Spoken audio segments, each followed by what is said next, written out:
Assalamualaikum warahmatullahi wabarakatuh. Perkenalkan, nama saya Dakiratu Mukasafah, NIM 22232100009 dari PAI 2A. Di sini saya akan menjelaskan kembali jawaban UAS Al-Quran Hadis. Pertanyaan yang pertama, apa yang Anda ketahui tentang sejarah dan perkembangan hadis? Jelaskan dan berikan contoh. Pada periode pertama, perkembangan hadis pada masa Rasulullah SAW, hadis pada masa ini dikenal dengan asar al-wahyi wa al-takwini, yakni masa turun wahyu dari pembentukan masyarakat Islam. Keadaan seperti ini menuntut keseriusan dan kehati-hatian para sahabat sebagai pewaris pertama jalan Islam. Wahyu yang diturunkan Allah dijelaskan Nabi melalui perkataan, perbuatan, dan takrirnya.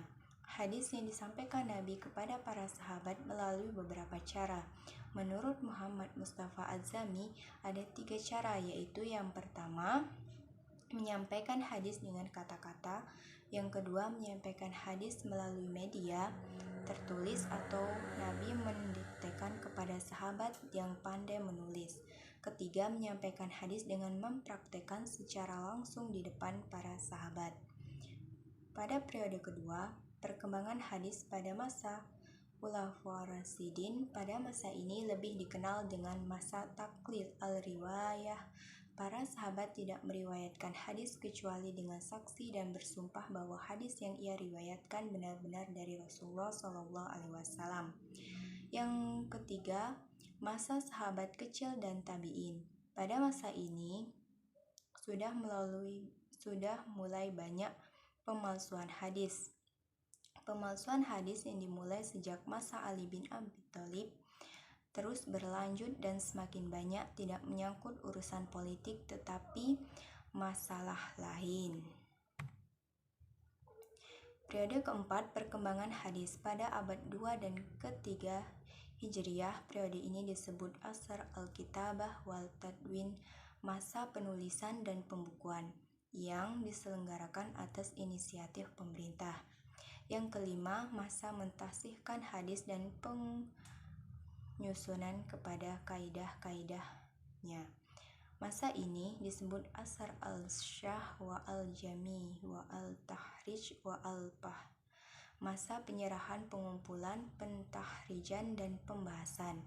Contoh hadis yang sudah berkembang, misalnya pelajaran hadis di pondok pesantren dan di madrasah.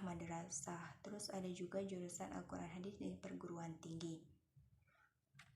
Pertanyaan yang kedua, apa yang Anda ketahui tentang teori studi sanad hadis? Jelaskan dan berikan contoh.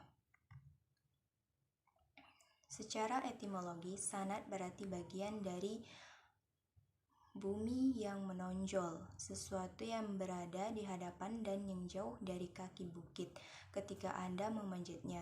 Dalam istilah ilmu hadis, sanad ialah rangkaian urutan orang-orang yang menjadi sandaran atau jalan yang menghubungkan satu hadis atau sunnah hingga sampai pada Nabi Muhammad SAW.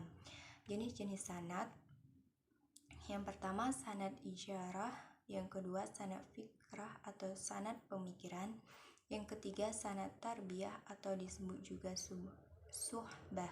Contoh sanad dalam hadis yang dituliskan dalam kitab hadis sahih Bukhari sebagai berikut.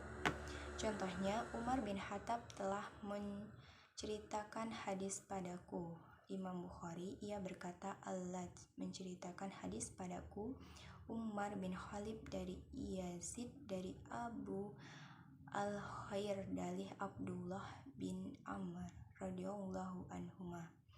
Metode studi sanad hadis, yang pertama tahrij al-hadis, yang kedua iktibar, yang ketiga pembuatan skema, yang keempat memiliki pribadi periwayatan dan metode periwayatan, yang kelima menyempurnakan hasil periwayatan sanad tahrij al-hadis.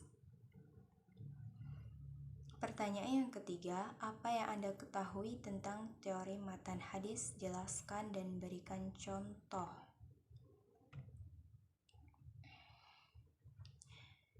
Kata matan menurut bahasa bahasa berarti keras, kuat, sesuatu yang nampak dan yang asli. Matan menurut istilah yaitu perkataan yang disebut akhir sanad, yakni sabda Nabi SAW yang disebut sesudah Nabi disebutkan sanadnya. Ciri-ciri yang terdapat pada matan: yang pertama, keburukan susunan lafaznya. Yang kedua, kerusakan maknanya. Selanjutnya, kaidah kesahihan matan hadis yang meliputi kaidah mayor dan kaidah minor, dan ketentuan hadis sahih seperti yang dikemukakan oleh